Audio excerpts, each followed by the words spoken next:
mumativu nnyo n'omulimu gwe mukola era ffenna tuli basanyufu n'empeereza yammwe.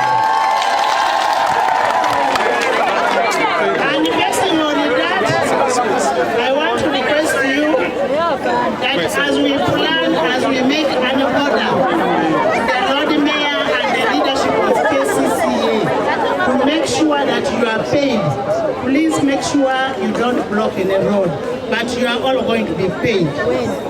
Era ng'asinzidde ku ekyo oba nga yeesigamye ku ekyo ng'agenda okuyisa ekiragiro nti mwenna musasulwe ng'ayita mu bukulembeze bwammwe obulimu Lord Mayor ne kanso abakubira omulanga tulekeraawo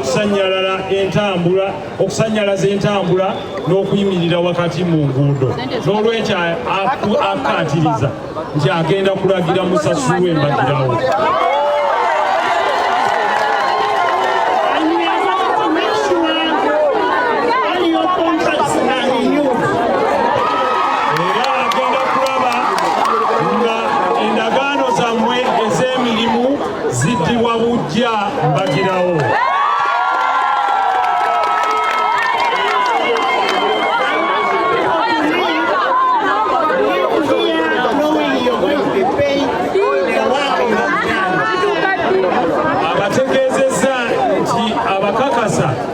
Nti muve bwe munaba muvudde wano muveewo nga mukimanyi nti mugenda kusasulwa kuba kino kiragiro kya paalamenti ekitamenyebwa.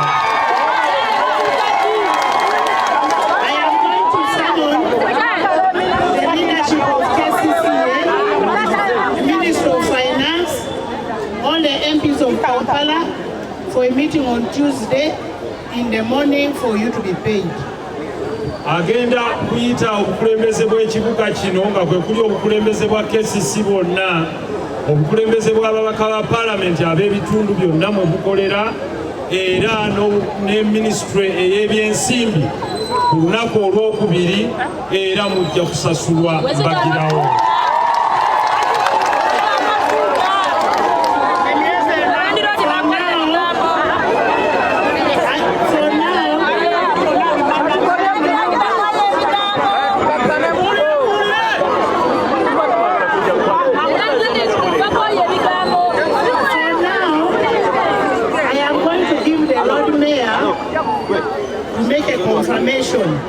That they are going to come and we discuss on the issues of your payment. We want harmonization. Owekitiibwa alagidde nti agenda kukuwa Lord Mayor omukisa guno era abakakase tugenda kutuula mu lukiiko luno ensonga zino ziruŋŋamizibwe ku lwokubiri.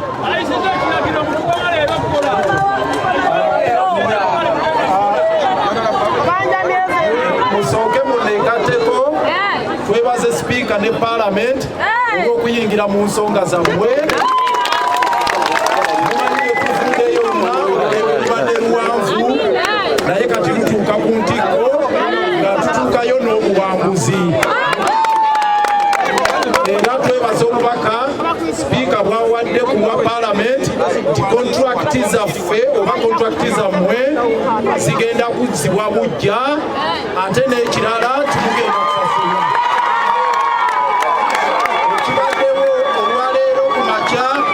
Tubadde ne minisita wa Kampala ne ba MP bonna baawona Sereko n'abalala ebbaluwa eyabadde efulumye nga mwami Luyimbazi agamba nti obutasukka nkya muyina okuba nga bwegasse ku 7 Hills esasiddwamu mbagirawo.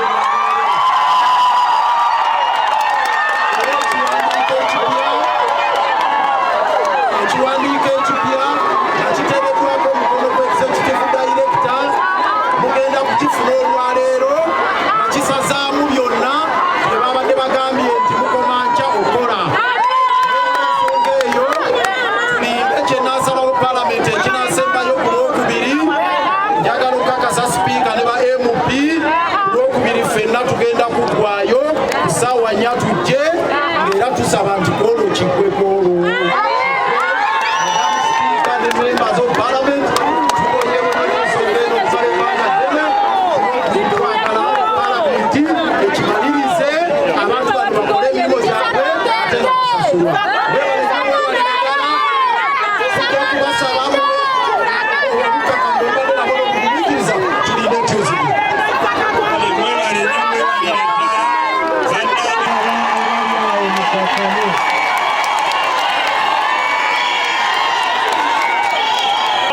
maaso mukakaneeko